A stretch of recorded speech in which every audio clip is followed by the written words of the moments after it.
welcome to the GSMC Book Review Podcast, brought to you by the GSMC Entertainment Network. I am your host, Sarah. I am very happy to be with you for a second episode this week. As we get started, I would like, as I always do, to remind you to please like, subscribe, follow on whatever platform you are either listening to or watching this episode on. That really does help the algorithm, gets this podcast out to more readers such as yourselves, and it is greatly appreciated. Speaking of support, if you want to support the podcast and the entire network in another way, in a monetary way, you can do so by going to gsmcpodcast.info and leave a tip or a donation there. If you would like to as well, you can also leave a question or a comment. I'm happy to engage with those at the beginning of the next episode after I receive them. Love hearing from you, hearing your thoughts. And again, if you want to support the podcast in a monetary way, you can go to gsmcpodcast.info. It's greatly appreciated. All of your support is always greatly appreciated, no matter what form that support takes. So happy Friday. This is, as I said, our second episode of this week. I hope your week has gone well. I hope that you've got good things going on this weekend. As you may or may not know, if you watched the last episode, I've not had the greatest week. My family has had a rough week, and thank you so much for the kind thoughts and words that I have received from many people. They have been greatly appreciated.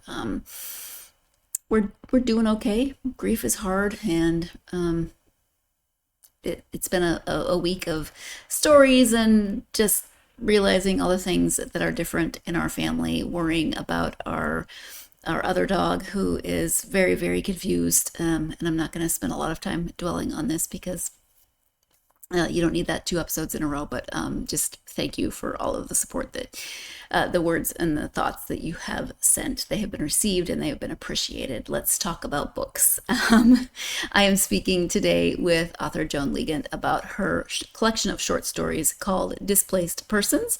Let me go ahead and give you the description of this collection. Set half in Israel and half in the United States. The stories in this prize-winning collection explore the experience of exile, belonging, and what it means to call a place home. A visiting professor from Boston forms an unlikely bond with an Israeli born in Iraq. 2 teenage tourists are startled out of their naivete in a restaurant in Jerusalem's Old City.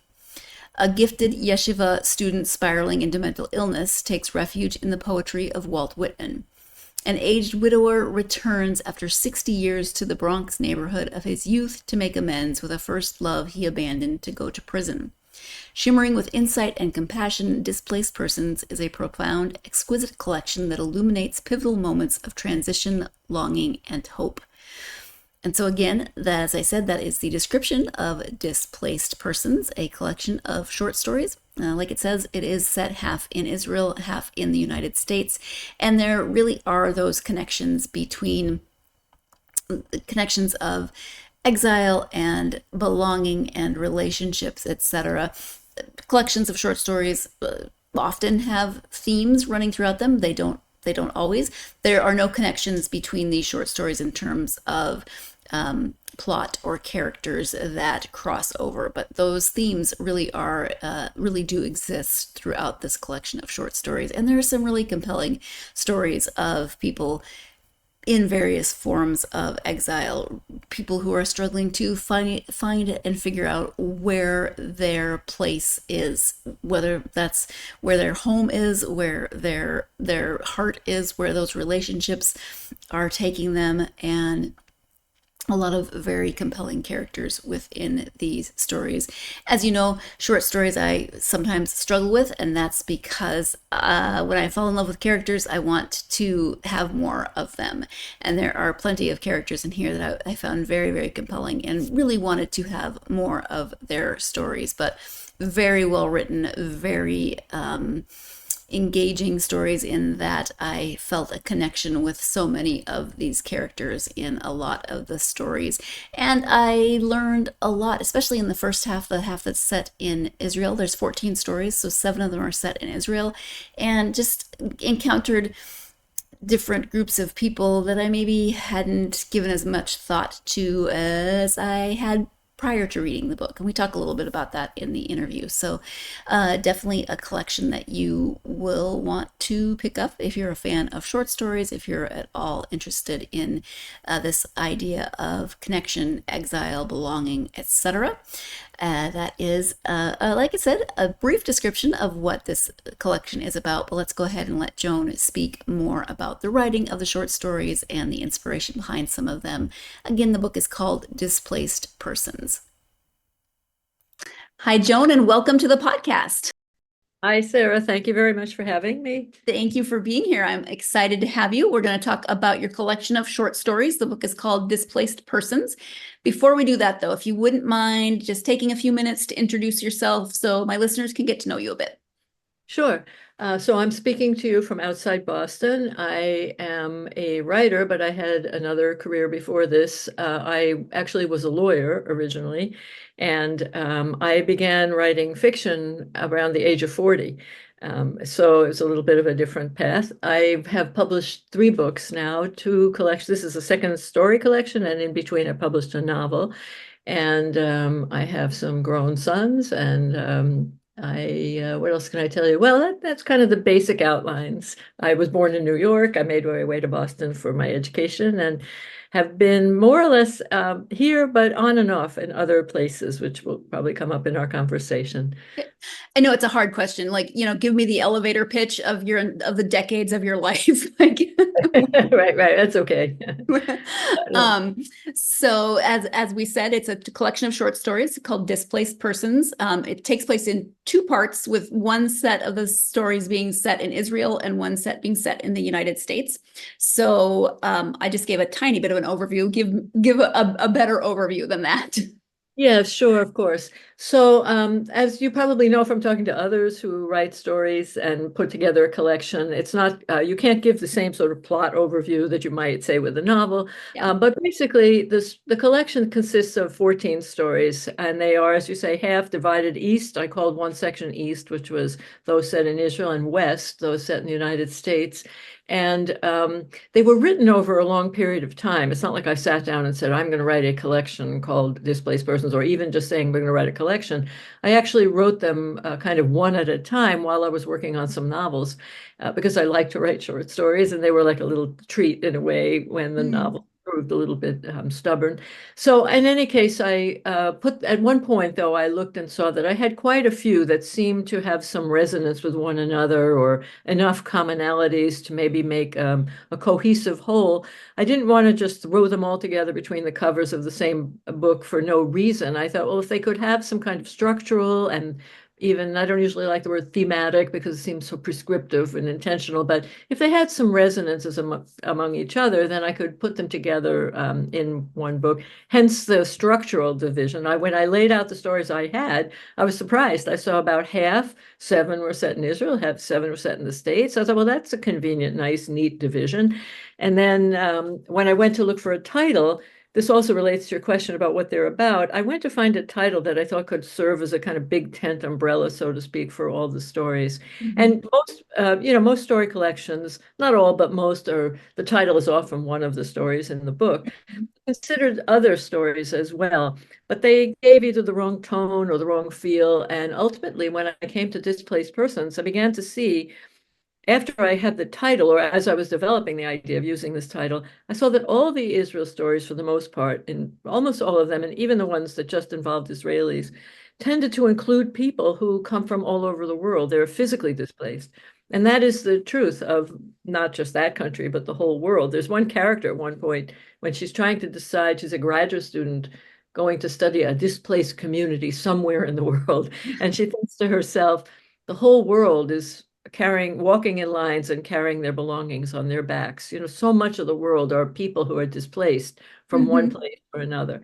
So in Israel, I noticed those Israeli stories tended to include people who were there from Russia, or the African refugees and asylum seekers who have made their way over across the continent to make their way to Israel, and all kinds of other people who are living in Israel. The American stories were not about geographical displacement. They were a little more, I realized as I put it together, internal displacement, people who are not at home in their families or their lives, or have mental illness, which is like living in another country. So the theme seemed to be that we're all kind of, everybody's a little bit displaced, either could be emotionally, geographically, politically, or somehow, I think we all deal with that. And someone pointed out to me, your book itself is in the division. It's almost as if it showed a demarcation, that the Hmm. book mirrored in a way the themes, the physical division within the stories. So that's a bit of a long answer as to what the story, how they came to be together and what they're a bit about. But individually, they're all, have their own set of different, they're not related characters. Right. Yeah. And I think within their displacement, there's a lot of people trying to figure out either connections or relationships. And so that's another Yeah. theme, if you want to use that word, but or connection between the stories.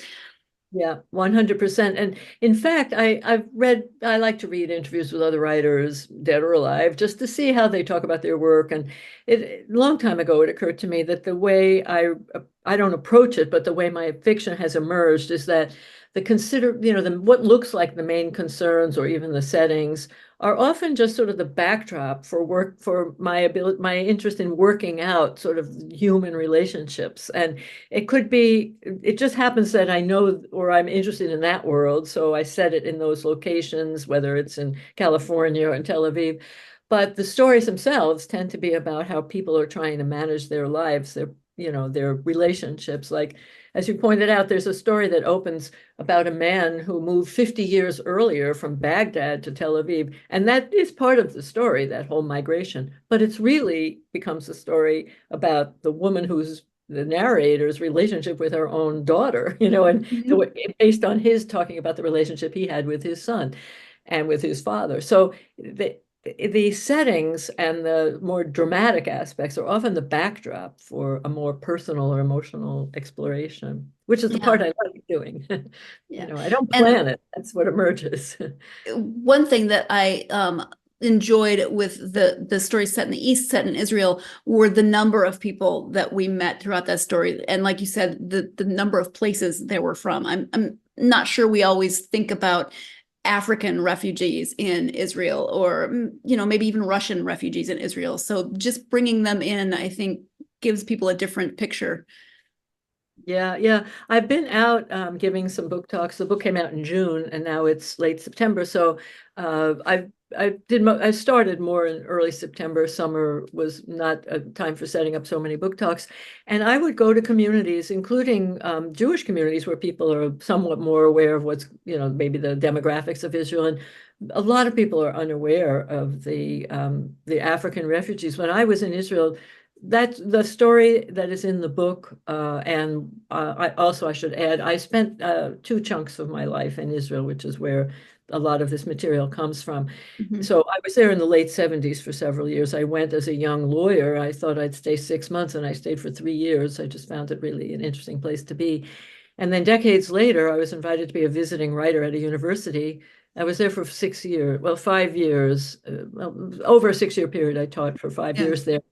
And that was between 2007, 2013. There were 50,000 African refugees during those years. Now it's about half who had made their way to escape what was, civil war, persecution, famine, disease, terrible political upheavals and violence, and made their way across the country, mostly on foot. And if they survived the walk and didn't get killed along the way or held for ransom and kidnapped, the stories were heartbreaking. They would make their way over the border and come into Israel. And it was complicated for Israel. There were debates in the Israeli parliament called the Knesset, in which people would say, how can we turn away these refugees? This is a country that was defined to a very large degree in the 20th century by refugees, whether they were from Europe or whether they were from the Arab states after Israel became a country. Yeah. How can we turn them away? On the other hand, if it's a small country of 9 million people, so if 2 million people come from the African continent and need healthcare and housing and care, subsidized assistance, how is that going to happen? So it's complicated. And it became a very interesting community. I ended up becoming a volunteer while I was in Israel those years. I was teaching at the university. I was also lecturing for the U.S. Embassy. If they discovered that was called a target of opportunity. Your tax dollars at work, I like to say. If you have a skill or an interest that aligns with what the State Department supports in other countries, then they often ask you to help with, do programming, and they support English language teaching, American Mm-hmm. and so Sure. forth. So I did that. So I did talks all around the country, had a chance to visit lots of places I otherwise would not have, at schools and colleges. And I was also a volunteer ESL teacher for an African support center in South Tel Aviv, where that story in the book got some of its, factual material. And Yeah. it was very moving and humbling and astonishing to, hear the stories. And these were very polite and private people, but you would get an idea of what they had gone through. So, yeah, that's a whole population that most people don't know anything about. Yeah. And, there are lots of demographics within Israel that are very interesting. And that became, as you say, the title, and that kind of became my interest too. Yeah. Joan is another author that I wish I could spend more time with. I've talked about this before, where I get to spend a brief amount of time with authors as I speak to them, and sometimes their lives seem, well, everyone's lives are much more than we can talk about in the brief time that I get to spend with them talking about their book. And I just think Joan has a lot of experiences that I would like to ask a million questions about, but of course I can't. But that life clearly does give her a lot of experiences to draw on for short stories or the novels that she writes or what have you, and that's a good thing. We are going to go ahead and take our first break for this episode. When we come back, more about the inspiration for her short stories. You're tuned in to the GSMC Book Review podcast, and I will be right back.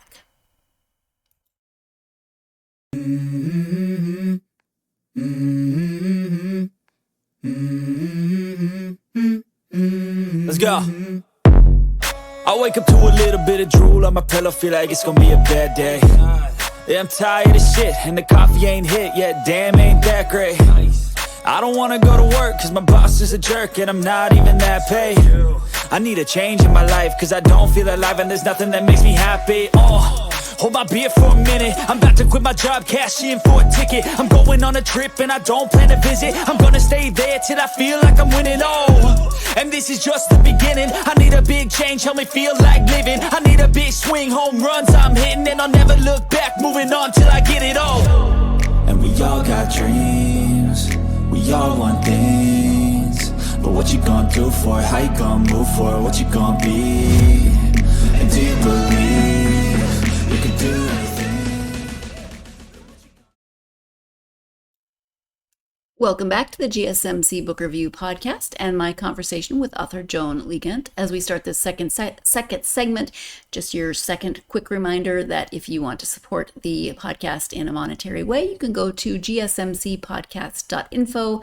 There you can leave a tip or a donation. That helps not only the podcast, but the entire network, and always greatly, greatly appreciated. Thank you in advance for any support that you give, and thank you as always for all of the support that you've given in every fashion and capacity. Getting back to this episode, before the break, Joan was talking about some of the experiences that she's had in the times that she has lived in Israel over several years. So we were talking about that before the break. Let's go ahead and return now to the conversation with Joan. And as I'm listening to you, I can hear things from what you're talking about in your own life that make an appearance in the book. So, is that often where you get your ideas for stories, is things that you've experienced, or do they come from things you've read? Kind of where do you tend to get inspiration? Yeah, all of those, for starters, even in the novel I'm working on now and the novel I published, I don't plan much of it ahead of time. I don't think it out. I can't.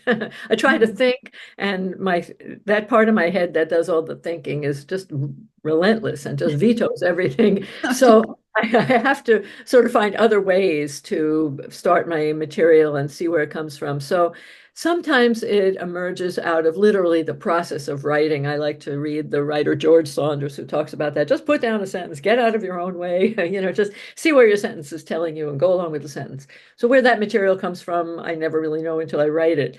But so sometimes it'll just come from like it might come from my life. I did have a little bit of a feel that I might write a story about African refugees or a person working with them, but I didn't know what it was going to be until I kind of literally was writing the first sentences. But there's another story in here called The 11th Happiest Country, and that came from reading a newspaper article. You know how every year some, I don't know, some newspaper says, what's the happiest country in the world based on self-reporting? I heard this year it's Bhutan. Very often it's one of the Scandinavian countries. Mhm. I was in Israel and there was an article in the newspaper saying Israel that year was the 11th happiest country. And I thought that sounds funny. Like it's not the top three, it's not the bottom Right. three. What does that mean? Not even the top 10. At the top 10, right, exactly. So it came from reading an article. And likewise, the story about the man who came from Iraq also came from an article I had read about the U.S. Central Command in Iraq airlifting one of the last remaining Jews in all of Baghdad. It wasn't the guy in my story, but Right. there was such a thing, and they brought him to Israel. And fiction writers traffic in the what if. So it's Mhm. kind of like, oh, I remember reading that. I don't think I wrote the story right away. It was probably, maybe a year later. I don't know, but somehow it surfaced in that part of me that said, this might be interesting. Let's see what that might be about. Yeah, there's so many what ifs in that story. I mean, I can't even imagine being that person in my 80s because he was not young and just suddenly boom, Yeah, we're going to basically pick you up and put you in a completely different place. that's right. That's right. That's right. So, But it evoked, I mean, one of the things I love about the process is because I don't know what it's going to be about, where it's going to go, what it's going to lead to. The pleasure for me is always in the discovery of both the storyline and then the meaning.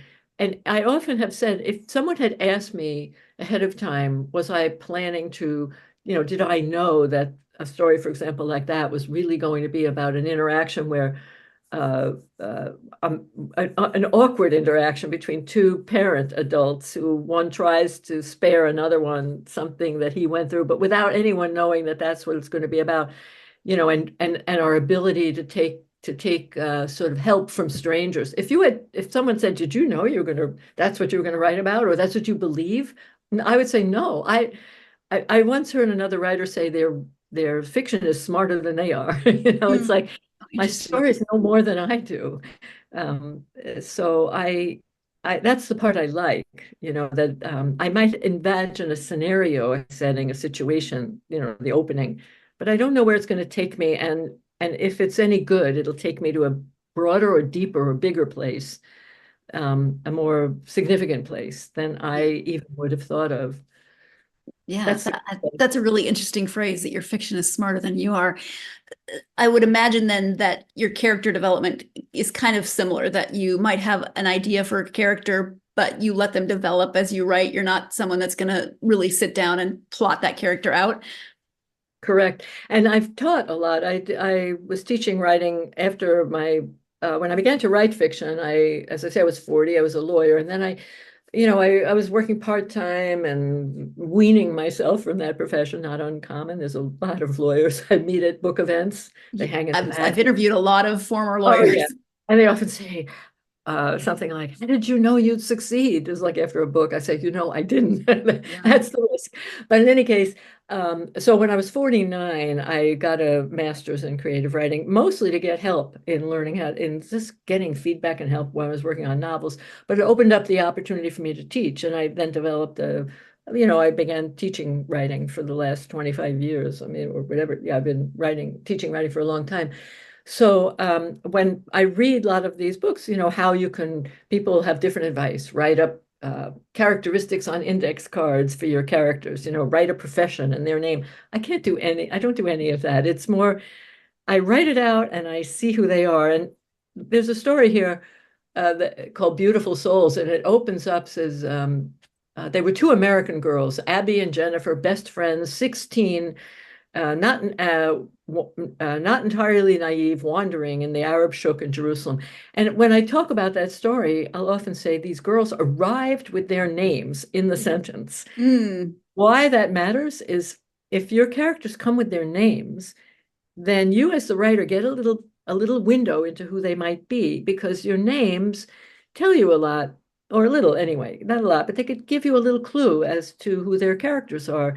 They'd be maybe different if they were named Cassandra or Tiffany, Yeah.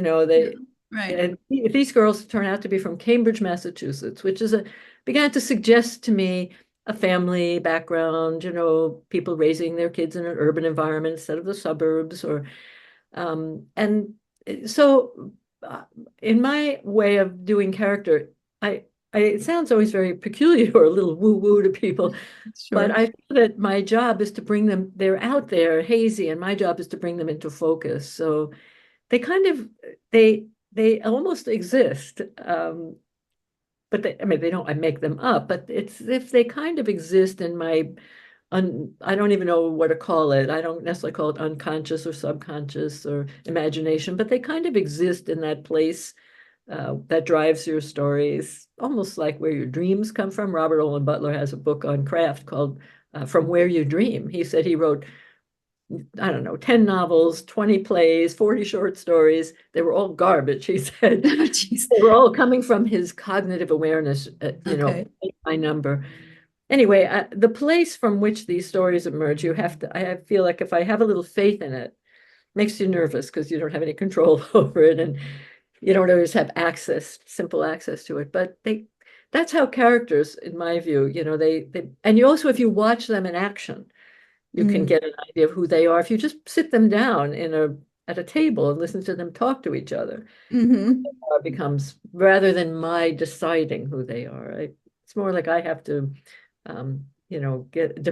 bring them more into clear focus. That story that you were just talking about with the two teenagers took several turns that I wasn't quite expecting. Were you expecting those turns, or did they? Not at all. And that story was an interesting story for me to write because I wrote it. Some of these stories were written quite a while ago. They were published in almost, not all of them, but out of the 14, I think 11 were published in literary journals along the way. Some as early as 2011 or 2011, 2011, 2012. And I think this was one of them. That Jerusalem at that time, there was, there's a series of political upheavals and so forth, and that go on, obviously, everyone knows, especially now, lots going on. Yes. So it was a tense place to be then.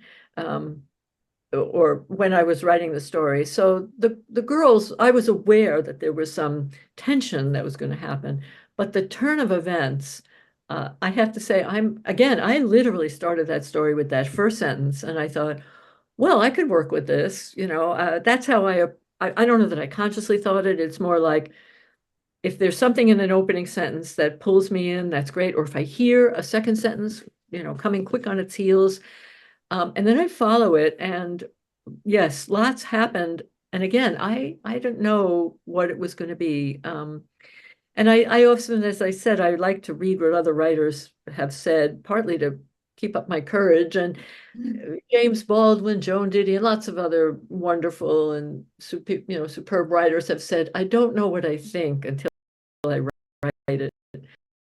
So I didn't know what was going to happen in that story. Yeah. Until it did. And then the job is to make it a little clearer, better, in your 10th, 20th, 30th draft, Right.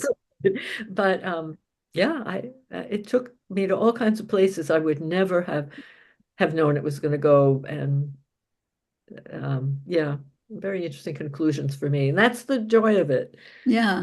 Yeah. To see where you end up. Maybe you thought you were going one way, and then suddenly you are over here. Yeah.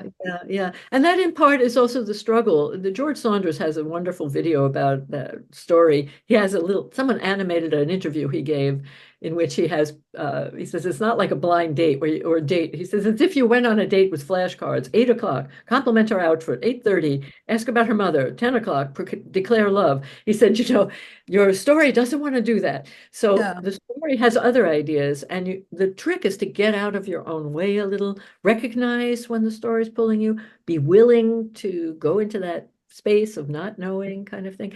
And sometimes it fails, lots of times they fizzle out, or you can't find the trail. Yeah. So because short stories are Well, they're short, so that it's you're not developing characters or plot like as in a novel. How do you know when that story has taken you as far as it's going to take? Is that just a sense that you have, or is there specific signs that you look for? Yeah, so like when you've gone to the right place, when it's over, when it's done, how have you, if it's something. So it's a really good question because that takes a long, it's like a lot of tug of war with the pages. You do it and you think it's done, and then you come back to it 3 days later and you say, no, there's something missing here.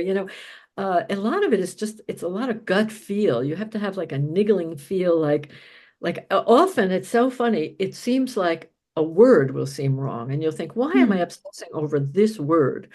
And it turns out that underneath that word is something important. Like an example might be just something as simple as you're reading along and might say, she was furiously angry. And you go, that's bad. And you say, I'll pull the thesaurus out and try to find a better word. It's not because it's a shallow or a silly or a too simple word. It's not, it's that the emotion is wrong. No, she's not furious. She's really, actually, it turns out she is deeply hurt.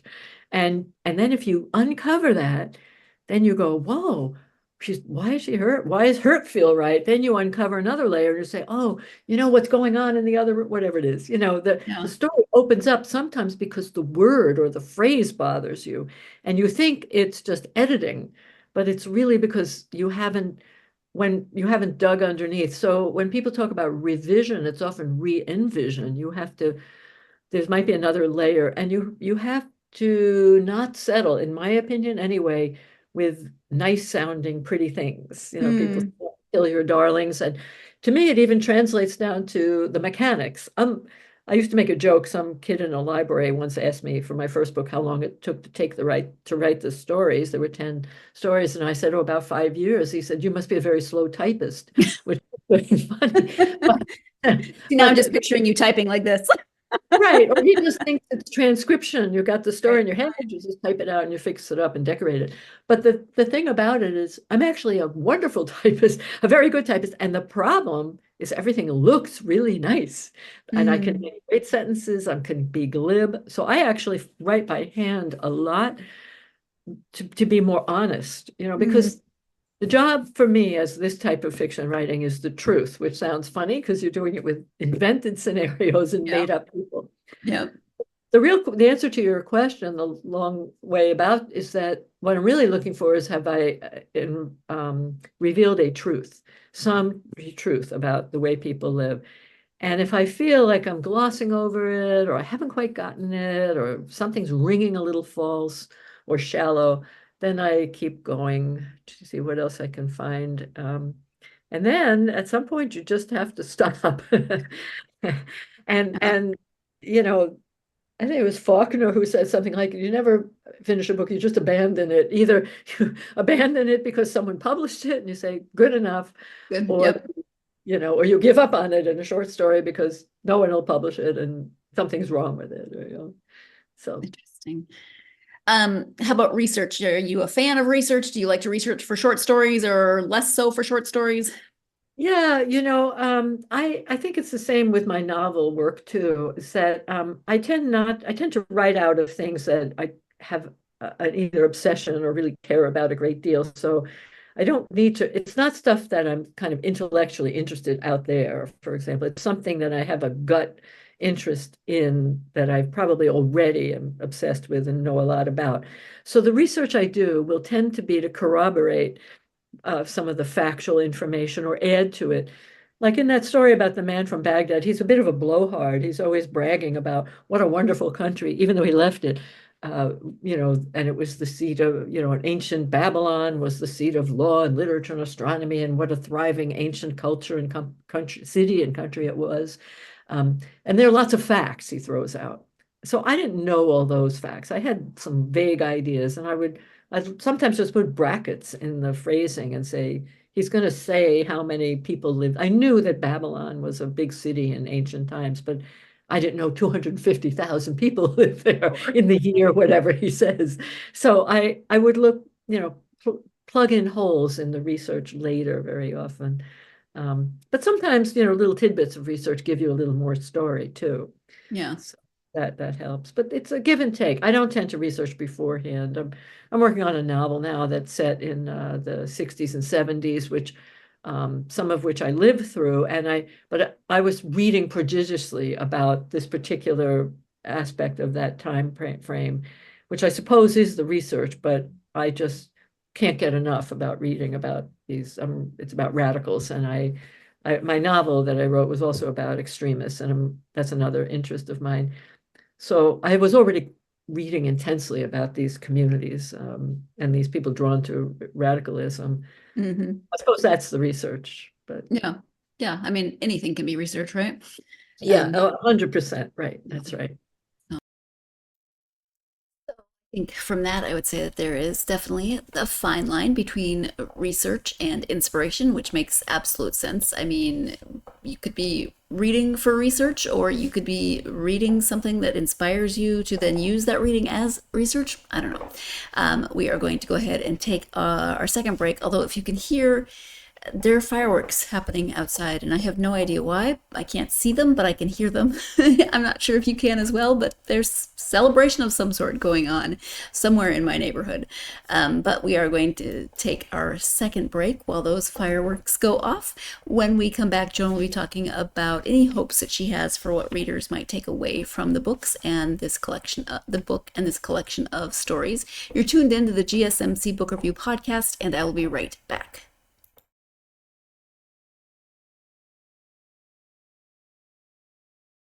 For the best and latest podcasts available anywhere, go to the podcast app on your cell phone and type in GSMC to access free content-rich podcasts on health and wellness, book reviews, sports, entertainment, relationships, social media, movies, technology, finance, and even weird news. Subscribe and download the GSMC Podcast Network's family of shows, available everywhere podcasts are found. Welcome back to the GSMC Book Review podcast and my conversation with author Joan Leegant. Before the break, Joan was talking about reading and how that can lead to research, or it can act as research. We talked about inspiration, etc. I was also talking about fireworks, which had some sort of a finale during the break that I still couldn't see, but could definitely hear, and it sounded impressive, but now they seem to be done. Let's go ahead and return to the conversation with Joan. Is there any particular hope that you have for what readers might take away from the collection as a whole? Yeah, so I thought of that a lot of people do understandably, I appreciate it, approach reading, including fiction, as gaining knowledge and being exposed to new places and countries and ways of thinking, and that's all fine. But my hope as a fiction writer, and this is also how I read, I mostly feel like it's an empathic, it's an experience of empathy. I think that's why we should read literature. I feel terrible when I read how, schools, they force feed kids to read literature, making it a form of pleasure. But that I think that if you read about other lives, if you spend 300 pages reading about one person's life, your ability to have empathy and compassion expands, because you're inside, even if it's a terrible person. I love reading stories about terrible people because if they're well written. So, or people who do awful things, and you want to understand why, what's underneath there. So the takeaway I always feel is if people can have some more greater feeling, empathy, compassion for how people struggle, everybody struggles in life. And so to me, and there's a lot of stories about struggle in here. Someone said to me, am I attracted to darkness and pain? No, but we all struggle. And I feel like if this, I hope that people will take away, have some greater feel that they felt that they were told some truths about how people live, and have maybe some more empathy for people unlike themselves. And I'm a big fan that writers should be able to write about people other than themselves. People ask me, how can you write from the point of view of two young guys who've just left the army? I'm way past youth, and I've never been a guy in an army. Right. But I think that's part of the importance of both being a writer. You should be able to write from the point of view of anyone or anything.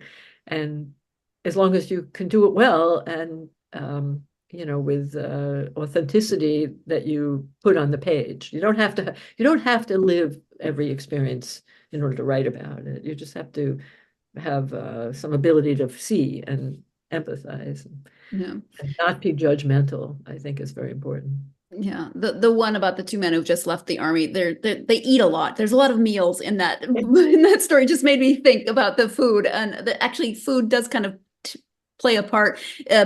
Again, is that conscious, or is that just kind of how you experience the world? Well, I actually, that's a combination of it's mostly it has to do with the craft, to me, of fiction. That decades ago, I read a wonderful piece in, not surprisingly, Gourmet magazine. At the back of Gourmet magazine is a wonderful writer named Eleanor Lippman. She's a popular writer. She had once come to a class I was in a long time ago. She is a very funny and lively writer and personality. And she wrote a hilarious Q&A in the back of Gourmet magazine on how do you convey character through food. And I remember one example she gave, like a young woman brings her boyfriend to her parents to meet them. And the mother is not thrilled about the boyfriend. So what does the mother serve? And it was you had not a Q&A, it was like a multiple choice. She serves coq au vin and blah, blah, blah. She serves quiche Lorraine, or she serves liver and onions. And the liver and onions was meant to portray the mother's passive aggressive behavior toward the boyfriend. But what she was highlighting was that food can be used to illuminate character setting, just like the weather, just like the furniture, just like the clothing, just like the names. Instead of directly telling people, these are best friends and they love eating together, you put a whole bunch of food on a table and you get a feel through the food on the table of first of all, how these folks live, how casual it is, how friendly it is, how common, how frequently they get together. So food becomes like it's part of the craft. You have to find details. John Gardner, I'm sorry, I keep dropping names, but I've learned a lot from so many other writers. He has in a book called The Art of Fiction that you want to give the I'm sorry, now I've lost the word, but the continued uninterrupted dream is of fiction. To get the story out of my head into your head, you need to use telling details, but you can't use a million details. You don't want to describe every single person's physical appearance and every room they're in. You have to use selected ones that will convey something. So if you put someone in a room with deep, dark mahogany, a large sideboard that is of deep mahogany wood antique, then someone's going to get a feel for what this house might be like versus, a room scattered with toys and pastel color, blocks all over the floor. So it's the same with food. So there is quite a lot of food, both because that is how some of the characters live.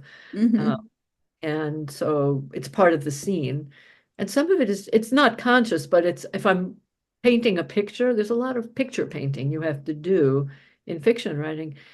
You have very few building blocks for a story. You can tell people with a straight up narration, or you can show people with scenes. And the scenes involve people in physical spaces and dialogue and in gestures, how they cross their legs, how they turn away, how they talk to one another, the words they use, and their gestures, their mannerisms, and the physical stuff around them. Are they going to spend the whole time playing with the sugar packet while they're talking? As a good example, you say to someone, you want to show someone's nervous, you can say they were very nervous at the table, or you can have them bang the spoon for quite a while, or, have a lot of choices as a writer. And it all has to do with what's going to be the most effective for getting your story across to the reader. Sometimes there's a place for just coming right out and saying she was incredibly nervous. And sometimes it's better to show her banging, playing with the sugar packet. Yeah. You have choices like that. Absolutely. Yeah. Fascinating. There's one story that when you talk about details and maybe food or something that giving you an image, one story takes place in Western Montana, in the area that I grew up in, and so the main character who's telling the story from her point of view is kind of laughing at a town called Whitefish, because for her, she's thinking about whitefish and growing up as a Jewish woman on the East Coast, and I'd never ever thought whitefish is just whitefish.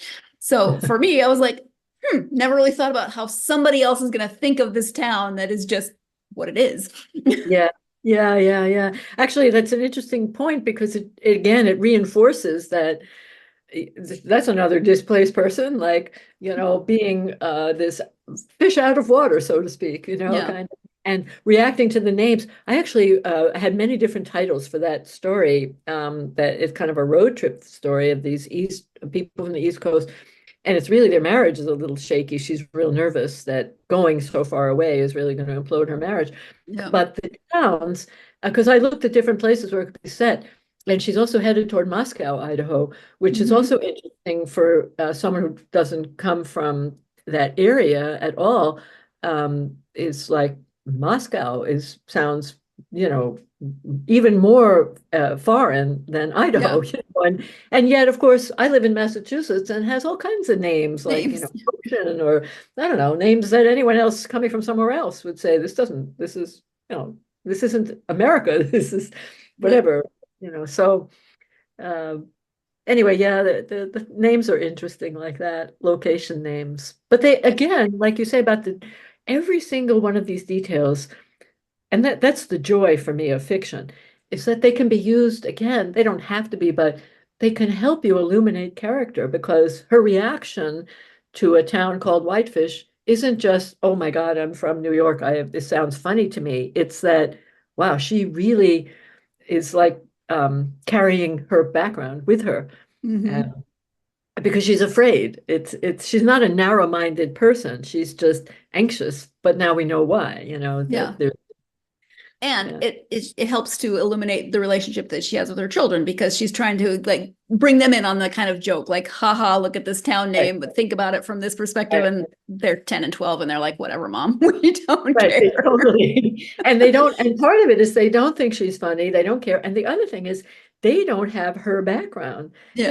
She grew up in a kind of, I think, like heavily steeped New York Jewish environment, and her kids, whitefish to her was a kind of thing you put on a bagel. Her kids don't eat that, and that's true generationally. So that's also a part of the story of, and that's also part of the experience of having a family. You are who you are, and your children, no matter what you do, are who they are, and they're going to have their own, historical and cultural life.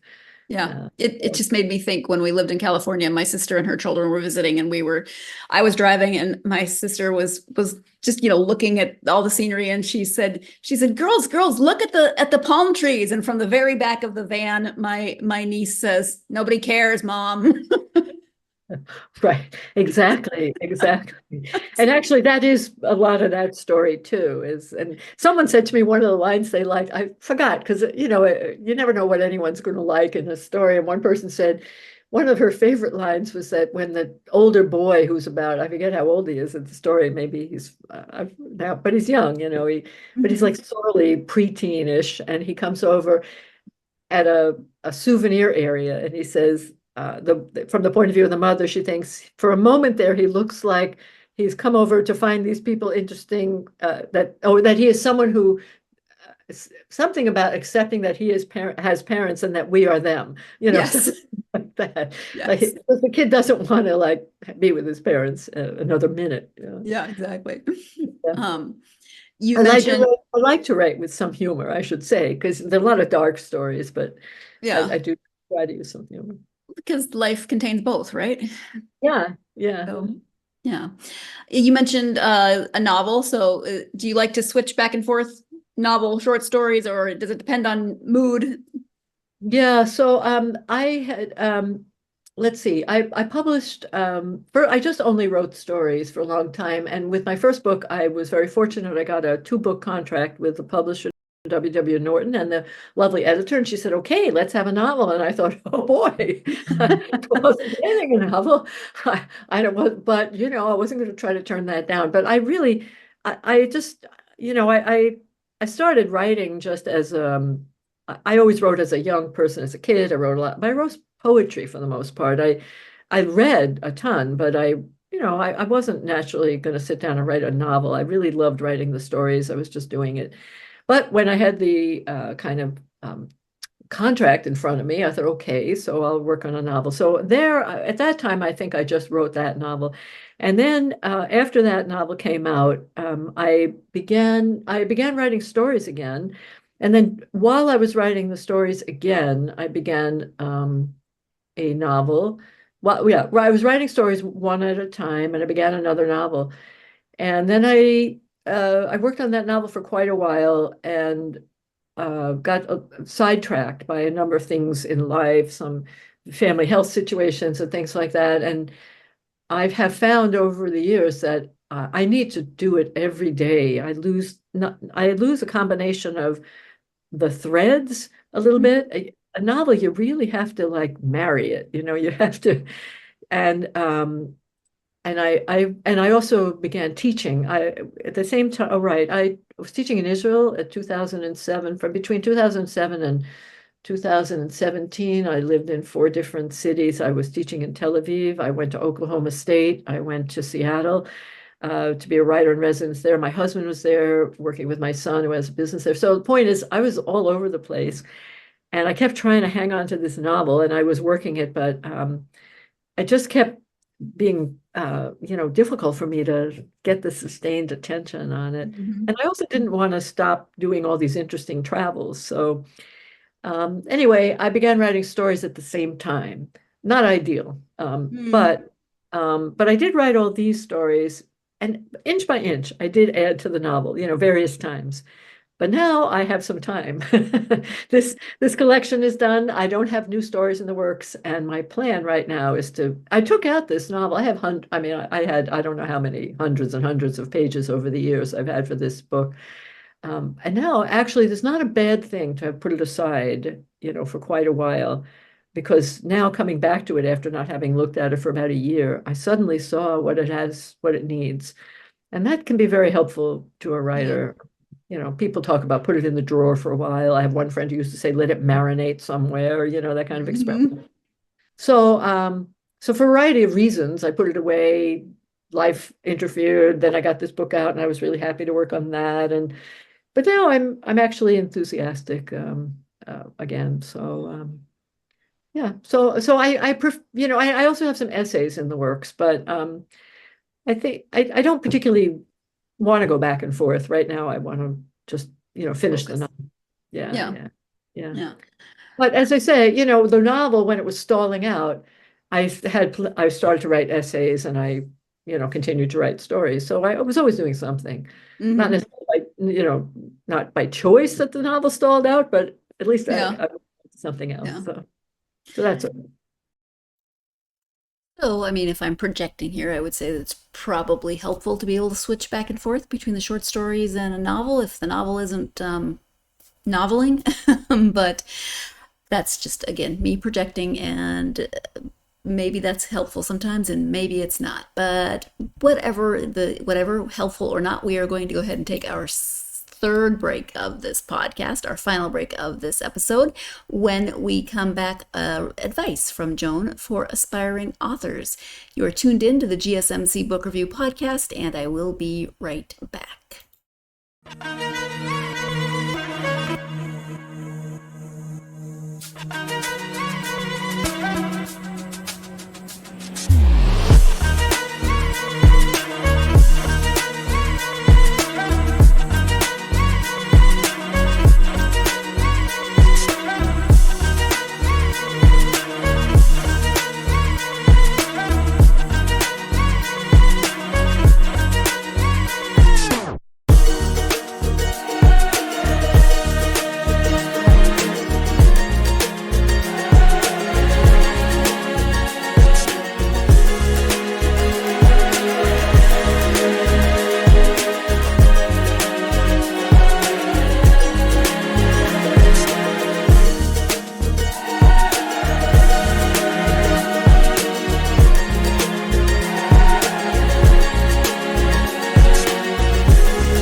Welcome back to the GSMC Book Review Podcast and the conclusion of my conversation with author Joan Leegant. Before the break, we were talking about that she writes novels and short stories, and how do you decide if you're going to write a novel one day or you're going to write short stories? And everyone has their own process. So let's go ahead and return to the end of this conversation with Joan. Yeah. I like that you've written a novel, you've written short stories, essays. I'm sure you did a lot of writing as a lawyer. You've mentioned poetry, so you've come at it from a lot of different avenues. Do you have any particular advice that you would give someone who, wants to write or is thinking about writing? Yeah, I would say a couple things in retrospect now that I wish someone had told me too, which is number one, there are no rules in the sense of there's no right or wrong way to go about it. I remember one teacher once saying, you should write the first thing in the morning when you get up, when you've just come out of that dream state. Well, I am an extreme night person. My head is cauliflower in the morning. You're nodding. I do. Yep. Wow, I'm so glad to meet you because I start my work at like 10 o'clock at night is the best time for me, 10 to 4 a.m. And I had little kids. Luckily, I have a very supportive spouse, and he took care of our kids in the morning. And I had jobs that I would like try to, twist myself into a pretzel to manage. And I would go for years working these day jobs, and then I would come alive at night. Mm-hmm. So that was just a silly example, but that is not, if someone had told me you should outline your work, there's no shoulds. So number one, people should, and also when I go out and give book talks, I often talk about the writing process, and I'll say things like, I don't outline anything. If I do that, it's all dead on arrival, etc. And I've had people come over to me. A man came over to me. He was a longtime newspaper man, and he said, I am so happy. He said, he was retired. He said, I've always wanted to write this novel, and I thought I had to know it all ahead of time. I'm going home now to start, because the answer was just start with a sentence. It doesn't matter if you know what it is. So people who want to write, I often say, just find some time and place, just sit down somewhere. If you have an hour, that's great. If you have more than an hour, that's great. Whatever you have, and try different ways. Type it or write by hand or try different things, and try to just, don't put a lot of expectations on yourself about what it must be, and also be willing to be in the dark over what you put down. You don't have to know what it is right off the bat. That's one thing. The other is that I myself, and a lot of people, lack confidence. Sadly, I would have to say, though I hate to traffic in stereotypes, but you see it's more common with women. There's the people who come, I taught a lot of sort of continuing education and adult education type programs. People want to write, overwhelmingly are women. And I think part of it is that men, especially men who have a career and profession, are like afraid to admit that they're novices at something. If you, a lot of people, I like myself, who started writing later after another career. So I often want to say everybody feels this way. Everybody's got that nattering voice in their head saying, that's no good. Why are you doing that? Bad sentence, bad word choice. Oh, that's not because it's true. And it's not because you're mentally, incapable. Everybody has it. So I recommend certain books. There was one book a long time ago by Natalie Goldberg called Writing Down the Bones. She was a Zen practitioner, and she had these little short quips. And one of them, she said, is, imagine all those nattering voices and a bunch of bees, and you've trapped them in a jar. They're not going to go away. So just put a pillowcase over the jar and then go about your work. So a lot of it is, to me, is process. I think it's helpful for people to recognize that you're going to be stopped by a lot of process. And the main goal is to just get yourself into the seat, in the chair, pick up the pen, pencil, keyboard, and just give yourself permission to do it for a little while. And you don't have to tell anyone. That can be also helpful, because then, people will say, oh, you're writing. What have you published? I didn't tell anyone I was writing for a long time. I had two small kids at home, and I hid behind them, and I didn't publish anything for 8 years of writing. And I was in workshops in my community, and it took 8 years before I published a story. So, okay. Right. And then I published more. But so I think it can be helpful to say, you have to go to, you don't sit there and wait to know what it is or inspiration. Just sit down that's the part that's the tough love. Just sit down one day with a piece of paper, whatever. But then when you sit down, try to get those voices to stay on the side, you know. Mhm. So I think that's one piece of advice. And the other thing I would tell people is read, but read anything you want. Read what you like to read. You don't read what you think you should read. You know, if you are motivated, if you like to read, whatever it is, get rid of the shoulds. Yeah. Yeah. So, which is a great segue into my next question of what do you like to read when you're reading just for you? Yeah, I read a lot across the board, and I confess to putting down novels after a while. Sometimes I lose interest or I lose track, you know, lose the thread. Life interferes. But I like to read I go to my library and pull stuff off the shelves of, you know, fiction. I like to, and I can usually tell like within a page or two if it's a voice I like to read. Right now, I tend to mostly read in the third person because I write the work I'm working on is all third person, and I like to hear I like to get under the spell, so to speak, third person. So I read a lot of things in the third person. I really like economical writing. There's a writer, everywhere I go, people name her, and I agree. It's Claire Keegan. She's a wonderful Irish writer who writes beautiful short novels that are just so amazing and very economical. And I love her writing and her style. So I've been reading her work, but I read a lot of other people. I like people that, I mean, I like work that is, I don't have a lot of patience for long digressive types of fiction or prose as a rule. So I just pull stuff off the shelves, and I don't know what's on my bookshelf right now, what's on by my bedstand right now. 2 or 3 novels. I have a couple of friends I know who came out with new books, so I'm reading their books, and then I read short stories too.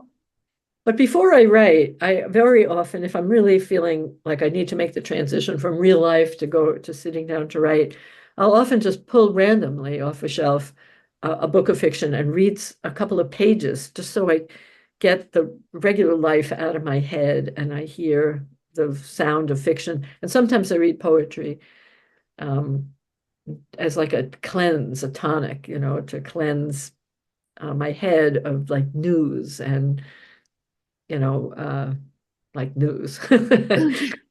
Yeah, there's a lot. A lot. So, Yeah. And that's been harder over the decades. You know, I suffer like a lot of people.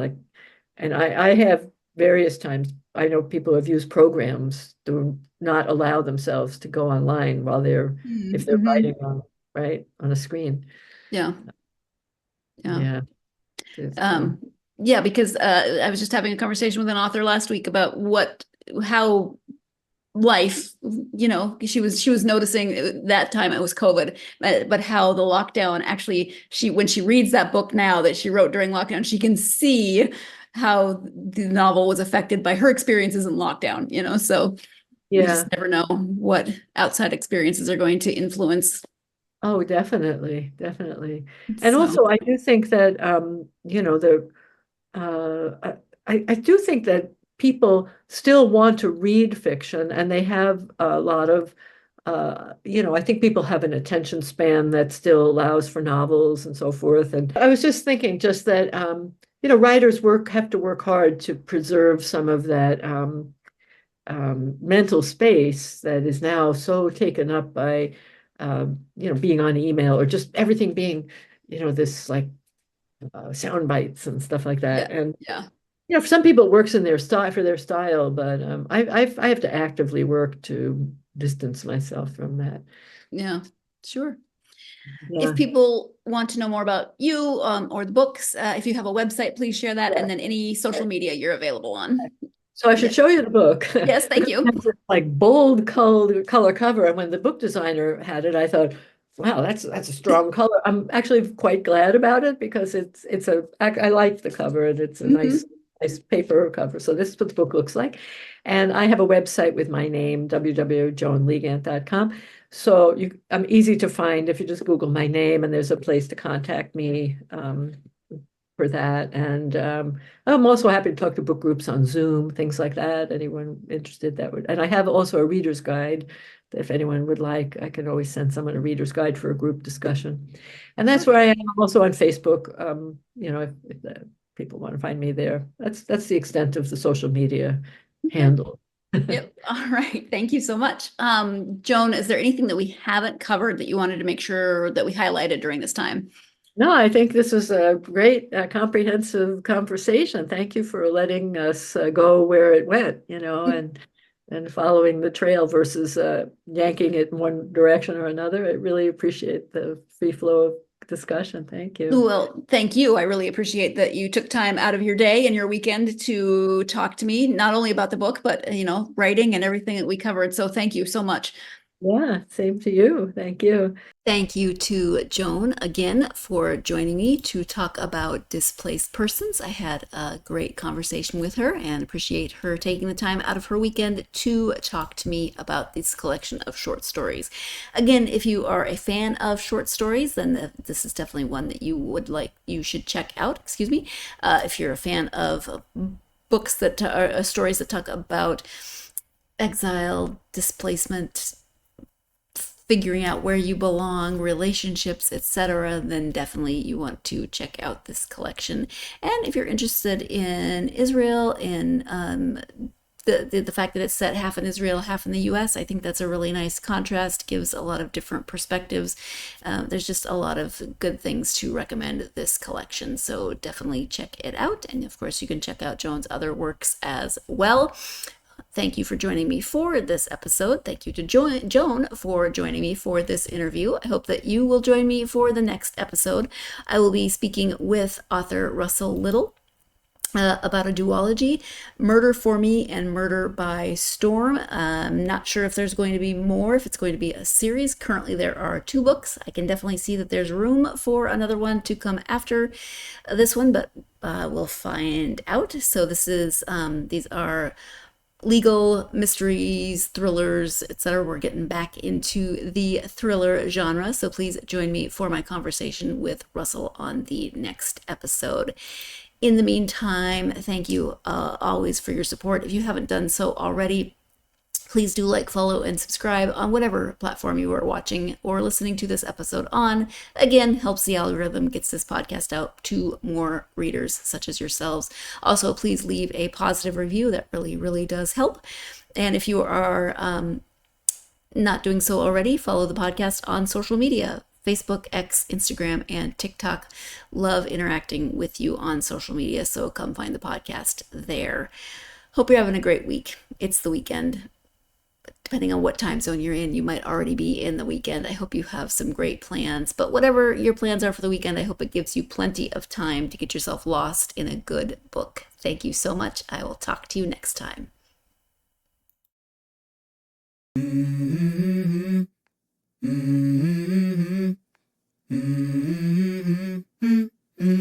Let's go. I wake up to a little bit of drool on my pillow, feel like it's gonna be a bad day. Yeah, I'm tired of shit, and the coffee ain't hit yet, damn, ain't that great. I don't wanna go to